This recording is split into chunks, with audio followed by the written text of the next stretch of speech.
They say heavy is the head that wears the crown, so let's talk about it. Welcome to Under the Crown Podcast. This is Chris. This is Carlton. How y'all doing? All right, so look, I'm sure that our demographic, the people that listen to this podcast, love them some 80s sitcoms, right? And this episode reminds me of an episode of The Cosby Show when Claire found a joint in Theo's book. And they asked Theo, like, is this yours? He was like, no. But Theo went through hell and high water to try to find out whose joint that was because it was such a bad thing. And that episode was in 1985.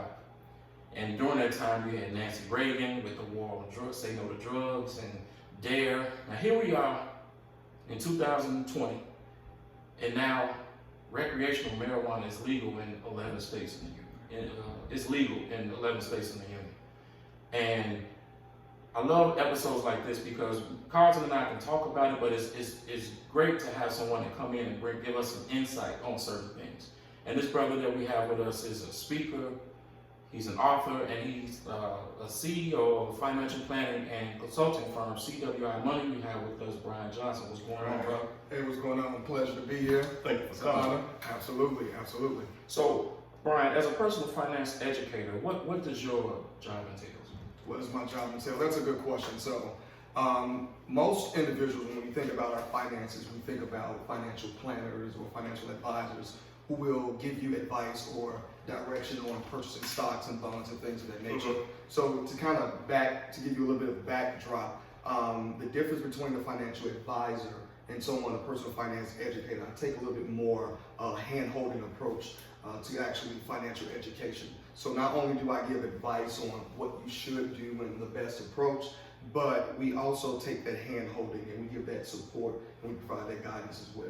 Okay. So CWI, your company, Indeed. and it's Commonwealth Initiative. Correct. Now, how did you start, or what sparked your career on this road of financial literacy with just money management, to say the least? There were good questions. So there were a number of things that sparked my interest in finance. So I grew up in the hood, on the low end when work, and I wasn't exposed to a lot of financial information like we should have. So after graduating Dunbar in '99, one of the jobs I was fortunate to have, I would say about a year or so after that, was working at Morgan Stanley. Mm-hmm. So this is a huge financial firm, financial services company, and there, I had the opportunity to learn a lot about wealth, about stocks, mutual funds, how bonds worked, how people use investments, trusts, and things of that nature. So, and I also realized that there wasn't a lot of representation or a lot of individuals that looked like myself.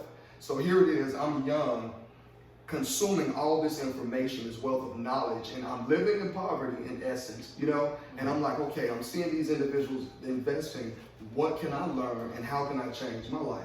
So I did well at Morgan Stanley and went on to work at other firms like Wachovia. I worked at a hedge fund company throughout my year. I worked at a number of different banking places and had a lot of experience on the compliance side, on the back end. So like I said, and working in those type of environments, not seeing a lot of representation, my passion was not to necessarily sell a stock, or to tell you what mutual fund you should buy. For me, that wasn't as involved or it wasn't as impactful as I would have liked it to be. So as a result of that, I realized that in order for me to see what I want to see, I have to be the change that I want to be, right? Okay. So in 2012, after I was laid off from, what company was I working for at that time? It was Arthur J. Gallagher. So I transitioned from Arthur J. Gallagher and I decided to take my 401k and my severance package, and I was going to take some time and develop me a plan of action and came up with the Commonwealth Initiative.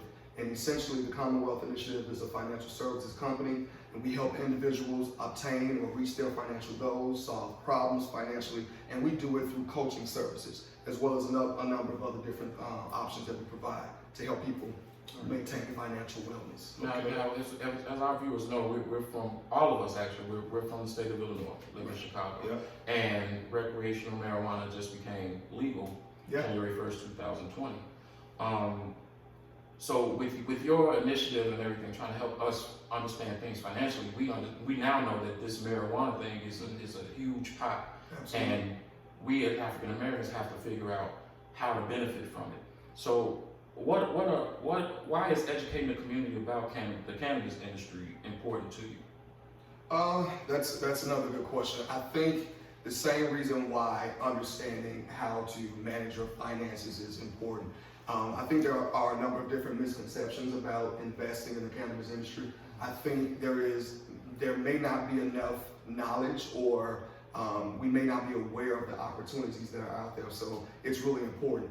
And what I mean by that is, there's a difference between investing in the cannabis business, meaning that you are opening up a dispensary, you have a plan of action in place, you want to be an infuser. There's a long list of individual businesses that you can actually go into.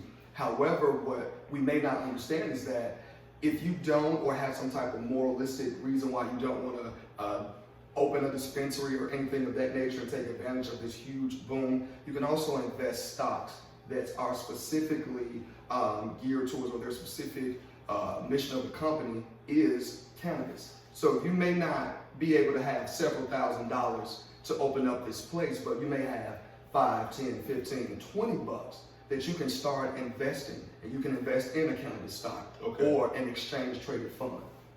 Now, with that being said, let me ask you this question. Do you think, especially in our communities, were they red lines when it came to the announcement of legalization? Because for so many years, people of color, predominantly black and brown, have been incarcerated due to selling marijuana. Now that it's legal, do you think we were left out? Because I don't hear about too many dispensaries that were open in our neighborhoods. I'll say that I think there are a lot of politics that come into play, as in any situation. So my goal is that I absolutely see the danger, I see what's out there, and I'm trying to focus on some other alternatives so that we're not so consumed with the negative as much, and seeing that, being left out, but where can we find our way, or the opportunity where we can plug our way in. Gotcha. So I agree with you that it definitely does happen. It definitely affects our communities greatly. And our thing, to your point earlier, why I'm so passionate about this is that there are opportunities for us to invest, and we can do it simply from just our smartphone. Right. And those negative connotations, right? I mean, this country, this government is good with labeling. Yeah. It's like when you think about, in the 30s when they were crafting these drug laws, they instead of calling it the scientific name cannabis, law enforcement called it marijuana to kind of give it a negative connotation and to put a stigma on a certain group of people. Right. Yeah. And so do you think that's probably why we don't see much investment, because from a moral standpoint, like people don't feel like, I don't want to deal with quote unquote drugs?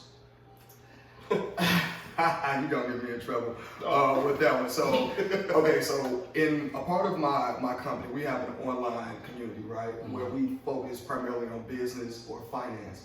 And I posed this question, or I should say this survey, to see what people, what individuals' thoughts were if they would invest in the cannabis industry or not. And surprisingly, a lot of individuals, the older generation chose not to, and I believe it has something to do with the moralistic piece. And it's not saying that I have a problem and that you shouldn't be moralistic, to each his own. Right. But when speaking to individuals, I think it is really that moralistic thing about, this is a drug, or it was classified as a drug, although individuals may not know the classifications before that, when it actually was in use. But I think because of those stigmas about it, those misconceptions, and not understanding the plant and how it works and the medical benefits and all those things behind it, I think we lose sight of the opportunity, as I say, versus the stigma. Right, because I remember they called it a gateway drug, but I ain't never seen nobody roll a blunt then say, I want to smoke a rock. Exactly. Like go to the refrigerator. So you think about just in reality, like you said. So most individuals that are in the environment that are smoking, you're not hype, you're not trying to turn up. Actually, it kind of calms you down, right? So it will help you kind of like deal with some of your stress based on what the doctors and things are saying. So yeah, it's quite the opposite of alcohol, which there's nothing wrong with a little turn up. But you know what I'm saying, you have a different effect when you're dealing with the drug. And especially with this being a big cash cow. Now I recently read that when announcing the city budget, they reduced to collect $3.5 million in recreational taxes. Given that number will be surpassed very shortly, where do you see the rest of the money going, and how can it help, the city for the most part? That's a good point. Now, I've not done a lot of research as far as the different funds that are set up, so I do know that there are some programs that are in place that the mayor has put in place for the actual community to help disenfranchise blocks, communities, and things of that nature. Because I don't know all the ins and outs of it, I don't want to speak about it. But from just the overarching goal, or I should say the overarching idea, it seems like it is a great thing. It seems like our mayor is taking the money from this product that clearly doesn't need a lot of promotion, and is going to make a lot of money for the city, and we're going to reinvest it back into our community. So based on that alone, it sounds like it's a great thing, but without knowing all the details and how it affects us and how it impacts all of the different communities, it's kind of hard to. And that's what I'm afraid of. Like I said, it sounds like, but we don't have anything definite. I'm just afraid. I mean, yes, and Carlton spoke on 3.2 million. That was the first day. I mean, as we sit here right now, it was 19.2. Yeah. So we're talking about in a matter of 2 weeks. Yeah. I'm afraid that could this end up like the end of prohibition, where legalize alcohol, but yet in our neighborhoods we have all these liquor stores, but we don't benefit from them. We just use the product, and therefore it's damaging us. I don't want these. We see it in our communities all across America, where there's people of other cultures. They come in and make money. They capitalize on our community. Absolutely. So I think, to that point, to what you guys are doing with Under the Crown, the podcast, you guys are bringing awareness to these different issues, to these different concerns that affect the community. So one of the things I feel like individuals that tune in and listen, they will have knowledge, and it will maybe spark something to make them wonder, like, hey, what can I do to change this narrative? And I think it starts with changing our conditioning, or I should say, changing our mindset with how we see and conduct business. So if we know, as how I conduct business when we do consulting, is that let's analyze what the problems are, right? Okay. Let's assess what resources we have, and let's see what we can do to put a change to what we have. I should say to the stigma that's out there. So what that means specifically is, if we don't want or don't like certain groups of individuals in our communities, then how can we band together to create our own tables in our own communities so that we can have more of a footprint and more of a say of what's going on in our community? Now, to touch back on what we spoke about, you don't want to speak too prematurely on what the mayor or like what was trying to do. Now, I did read about like a city-owned co-op. They're trying to grow their own recreational and allow people who are less fortunate, who don't understand the ins and outs, to give them opportunities to learn the business. The actual business. So I think that's a dope thing if it does come into play, and I think we do deserve that for people who want to get into the business. Absolutely, because I think that co-op is a great thing. You think about how co-ops work when it comes to your building and housing and things of that nature. So if there's an opportunity that we can buy in, these are the types of things that you were referring to, like, hey, this is one of the assets or one of the options that's out there. Let's learn as much as we can about the program and see how it applies to us.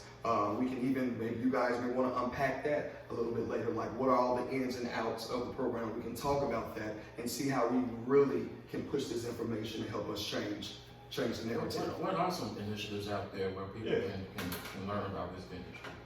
I think it starts with your phone. Yeah. So the first place, believe it or not, it isn't like this pie in the sky. It isn't as difficult sometimes as I think you may think it is. It's as simple as researching, going to the state of Illinois website, Googling information about the legislation. You can look up the laws and things of that nature, how it affects us. So there's tons of information out there, and it just starts with our phone. And I'm glad you said that, because people have these misconceptions about, oh, they're going to scam my ID when I go to the dispensary. So we need to really do our due diligence. Exactly. People and research and find out what are the do's and don'ts when you're going to purchase, recreational marijuana. Right, and that's anything new. Do your research, but also find out how it benefits you, and hold the powers that be accountable. Right, sir. You made a huge point. So as this conversation or the topic of cannabis is huge, clearly here in Illinois, because everyone, it's a big thing. And one of the concerns I've heard over the course of the last month or so is what you referenced. Like, if you purchase cannabis or recreational marijuana, they are recording your information. Will you be able to use your void card, or will that void your ability to for concealed carry and things of that nature. And those are the types of things, like we were referencing, that we really have to unpack and really dig into, instead of assuming. Really see what's in writing, in black and white. Okay. Yeah. Speaking of technology, like, we're in the 21st century, and my mom, she because she has cancer, she gets medicinal, and I'm her caregiver, so I get to shop for her. Thank you, Mom. But what's so great about it is that I can go online, pre-order, and pick it up.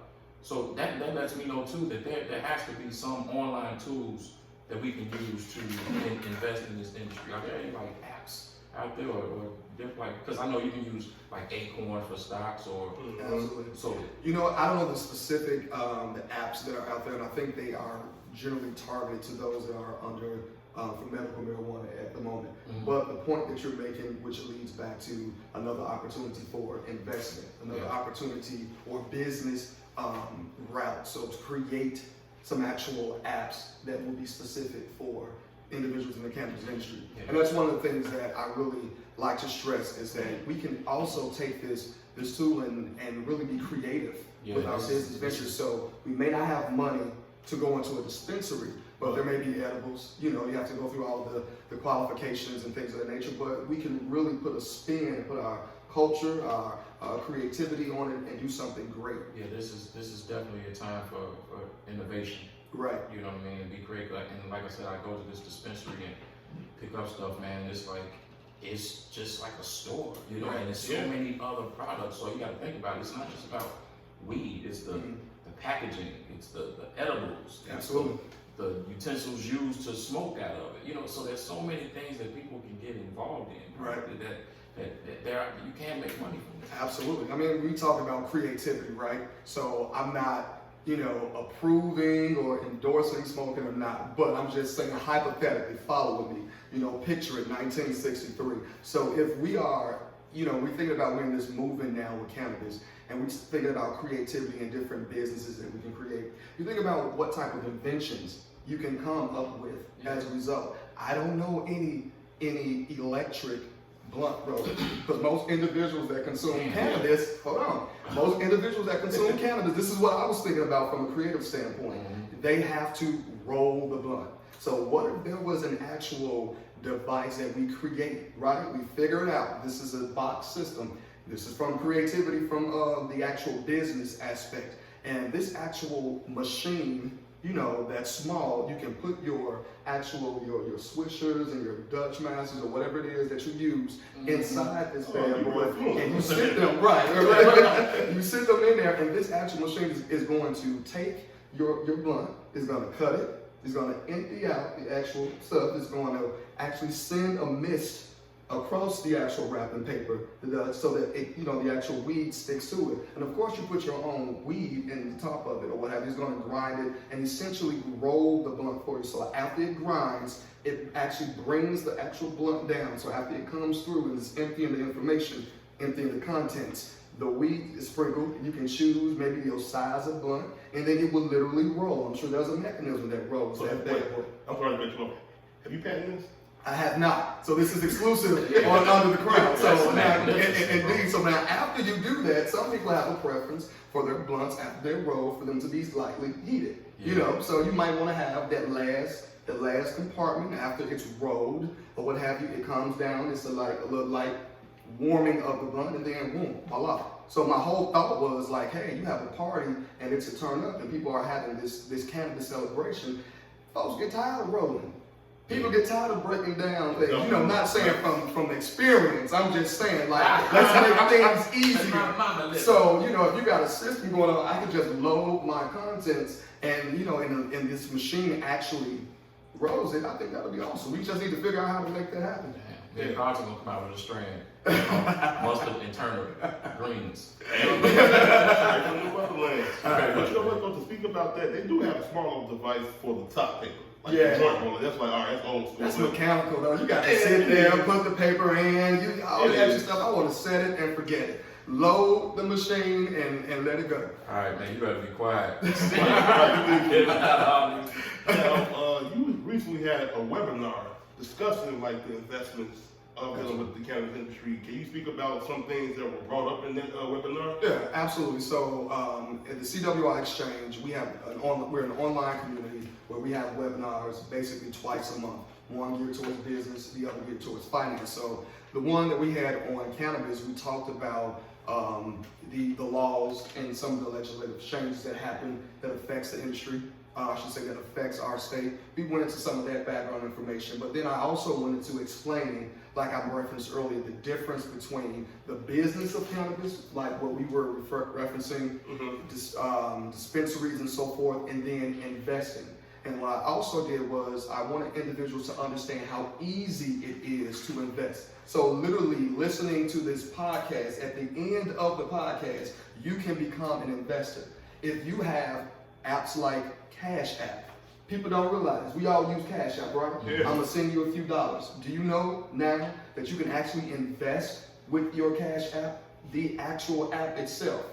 There is an app, or I should say they made, not even an enhancement, there are features now that it allows you to purchase fractional shares of stock through your Cash App. So I send you a few dollars, you can literally purchase, or I should say, I purchase a fractional share of a stock, or put $1 from your Cash App account and invest it. So these are the types of things that we talked about during that webinar. I wanted individuals to know, like, hey, it's the information is right in your hand. So you can't tell me that, well, I don't have the funds, or I don't have the money, because we have this misconception to think that we have to have a lot of money to invest. And it's like, hey, you can take a few dollars here or there. And it's so simple. Again, you use your Cash App, or you can use Acorns, or a number of other different Robinhood apps to really get access to the market.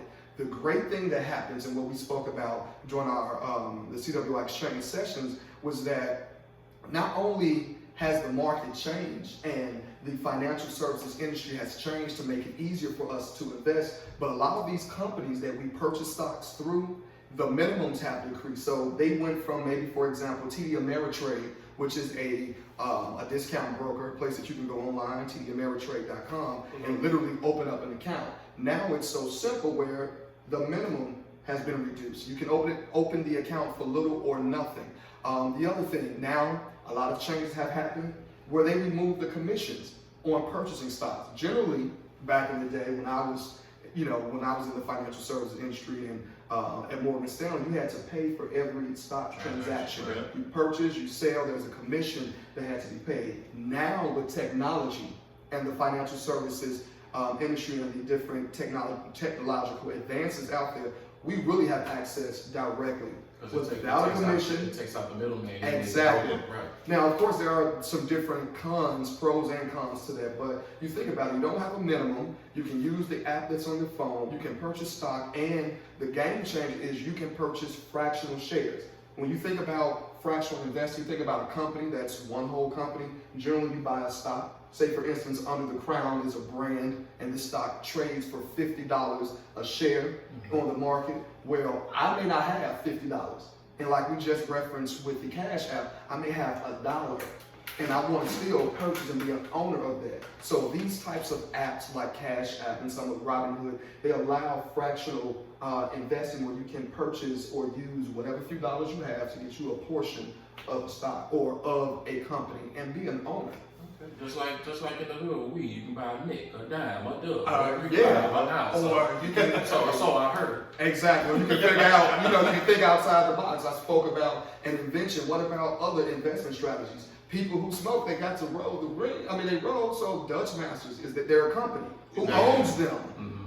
What companies will be affected, or what industries will be impacted by because of the legalization? Sales may go up of tobacco products. So that's an opportunity. You may not invest in the actual cannabis stock, but you may invest in a tobacco company that folks are going to be at the gas station buying their Dutch. Now, switches. That's definitely something I'm glad you spoke about. Now, going back into like the whole co-op, I also read about it a little more that they were going to show how to grow and cultivate and actually learn how to, grow. And from my standpoint, I would like to be investing in growing opposed to having a dispensary. Like be the actual source Right. that they have to come buy it from. So have you heard of anything about that where you can actually buy into like, farms and whatnot? No. The reason why I say no is because we're still early in the game, so there's still Okay. there's a lot of things that are in motion. There are a lot of things that have to be finalized. There's a lot that we have to research. I think the ideas and the concepts are great.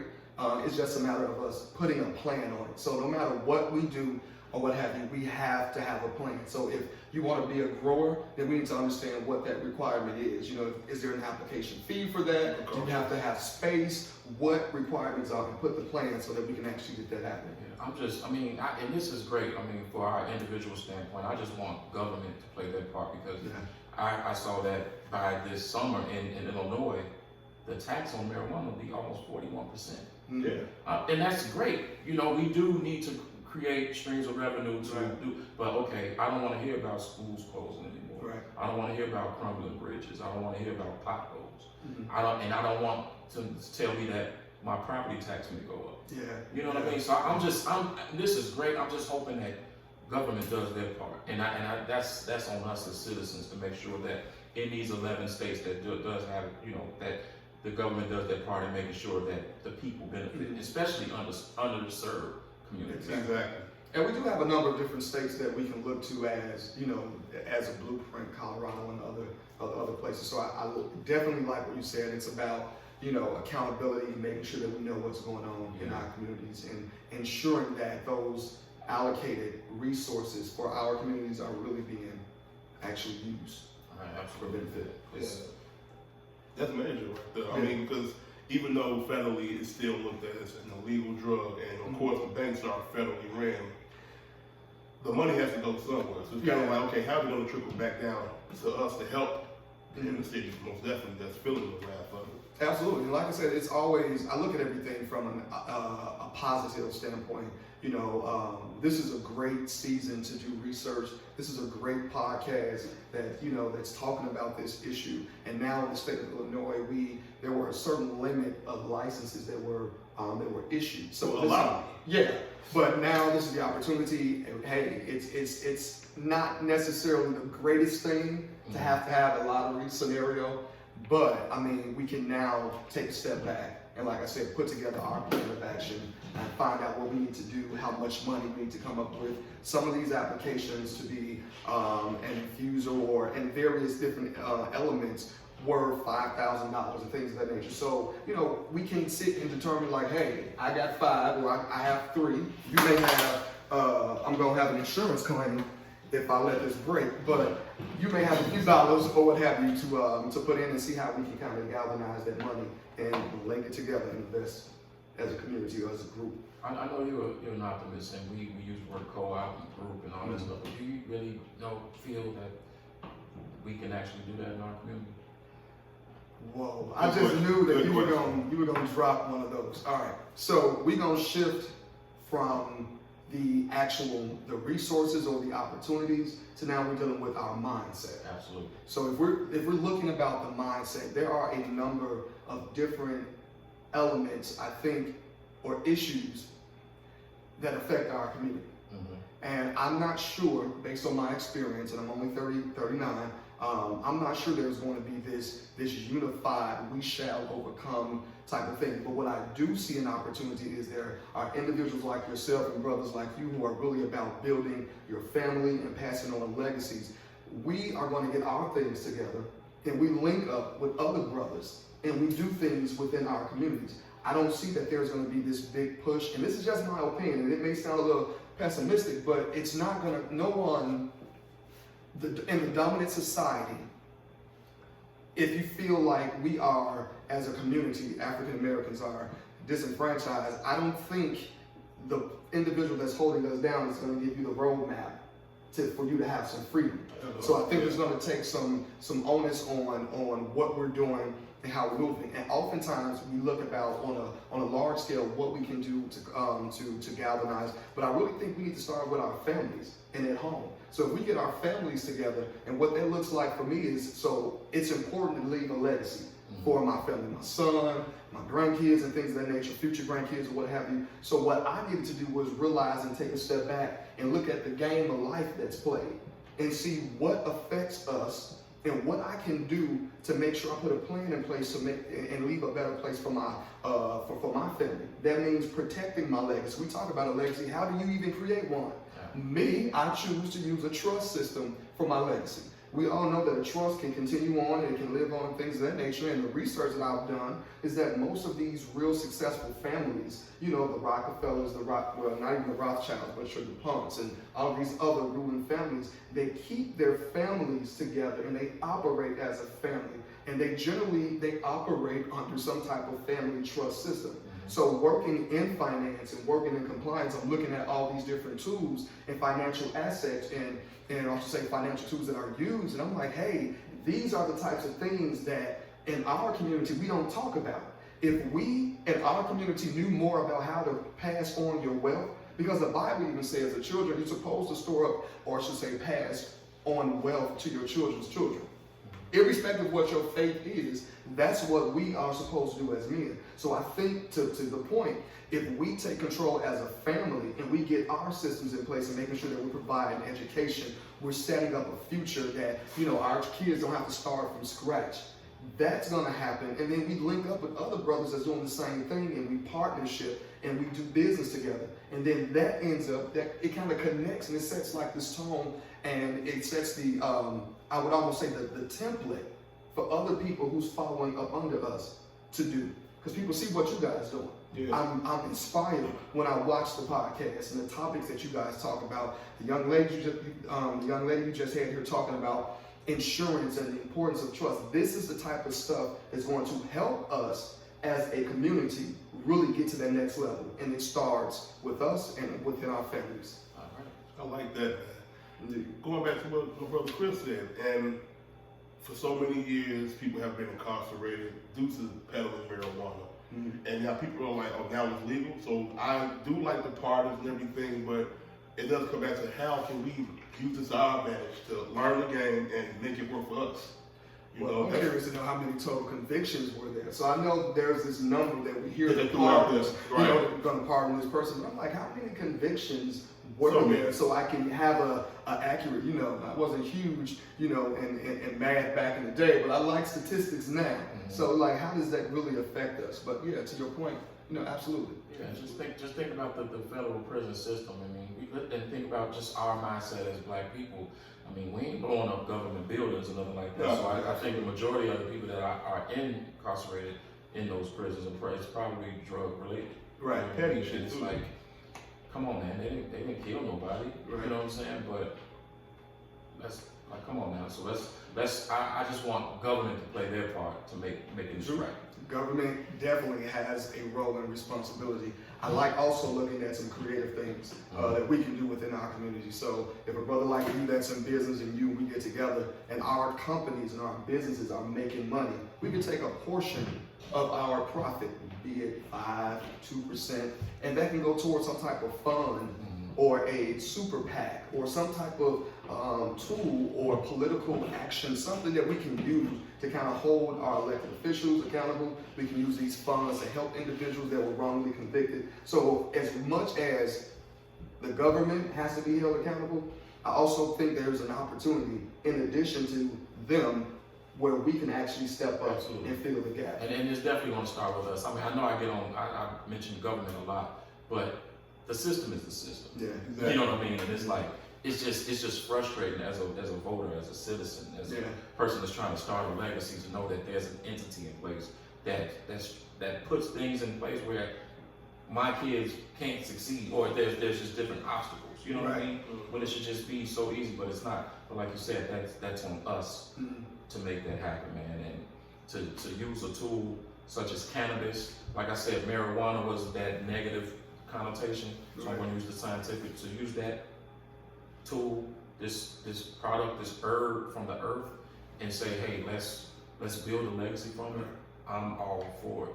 Is that not what the Kennedys did? They built Absolutely, their man. legacy. I mean, Right. right. So Merchandise Mart. I was just at an event last week, and it reminds me of who owns that this huge place. So Yeah.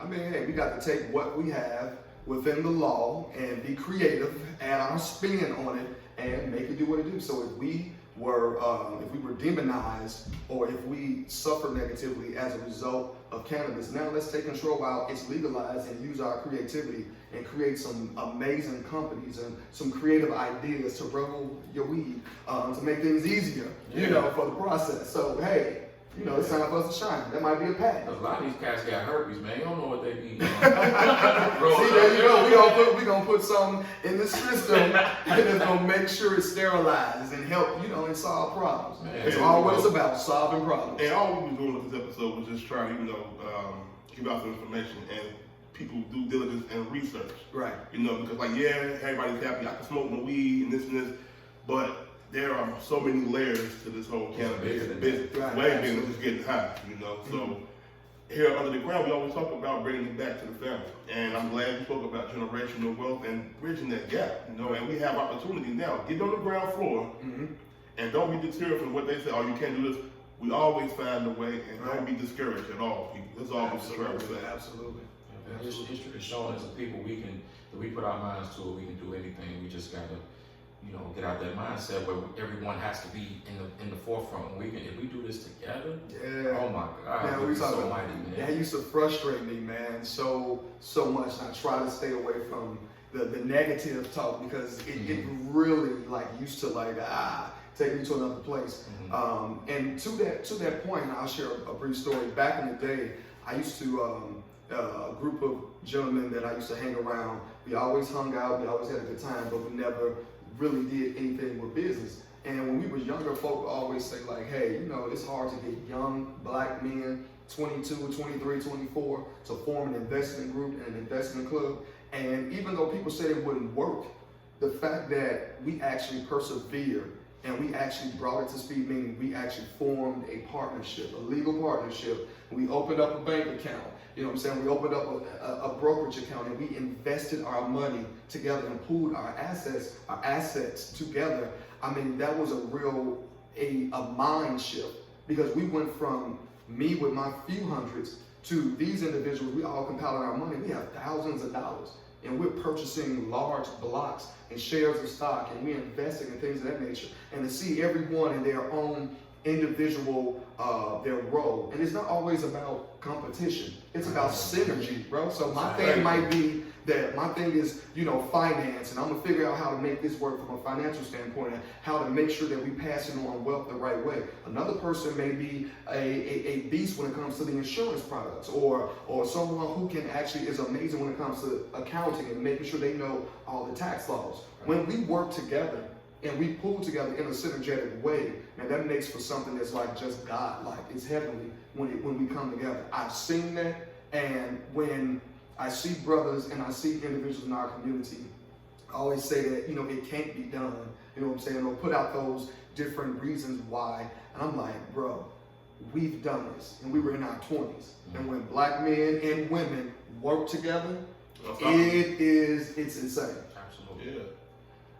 And that's funny you said that, because we all went to the same school. It's all fine and dandy, but I'm doing business with my brother, and I know his strengths. He know my strengths. I'll let him look. Ain't no bigger out than you. So that's one thing we gotta recondition our mindset, and recalibrate it to say, what? Let somebody take the reins who know how to do it, and that's the only way you go win. I'm not going to beef with him about this and this and this. I'm gonna have my opinion, but if I know the sole purpose is to get this one common goal done, right, that's the key. What's wrong with that? Absolutely. That's all it's all about. And iron, people forget iron sharpens iron. You a boss, you a God in your right. You a boss, you a God in your right. So there's nothing with us coming together and exchanging ideas and saying, hey, there may be a different approach. You know what I'm saying? So again, to your point, knowing and understanding our strengths and our weaknesses, and that's what it's about, aligning them. Yeah. Absolutely. And also, money does grow on trees. Technically, if you invest in it. So Brian, if people want your services, how can they reach out to you? They can simply, if you want to email, you can email me at Brian, BRIN.Johnson, or I should say period Johnson, at CWIMoney.com. But the easiest way is to just reach out to us on any of the social media platforms. So on Facebook, we are CWI Money. Okay. On Instagram, CWI Money. On LinkedIn, CWI Money. And what's the other platform? MySpace. I'm like, nah. You on Twitter? Yeah, so Twitter, Instagram, LinkedIn, and Facebook. So those are the main platforms. You can send us a message. And individuals who are viewing the podcast, if you are interested and want to know some of the different stock options or the different stocks of cannabis stocks or exchange traded funds, DM us at one of the social media platforms, and we will send you an actual slide of the actual different stocks so that you can start researching and know exactly where to begin. Now, before you get out of there, how would you want your life to be served as? What do you want people to remember Brian D. Johnson as? I want people to remember Brian D. Johnson for the same reasons that you guys want to be remembered. You want your last name to carry on. So if anything, knowing my history and my family, we don't have that system in place to carry on a legacy, because I've seen my grandfather's legacy dissipated because he lost all his assets and resources on the west side of Chicago because he didn't have a will, a trust, or a power of attorney. So it's important for me seeing what we lost and making sure I put something in place to continue on for future generations. So that's what's important. Man, bro, we want to thank you, man, for sharing this information with us, and just for you being just a positive influence on our community, man, our young brothers and sisters, man. I can't thank you enough for everything that you do, man. And you know, it doesn't matter where you come from; it's about where you're going. And I know this brother Brian Johnson is going places. Thank you, man. And with that said, y'all, we're gonna end it on that. The marijuana industry is a big deal. Yep. Do your research and let's get to it, y'all. Underground Podcast. Peace. All All right. right. That was a good one, bro.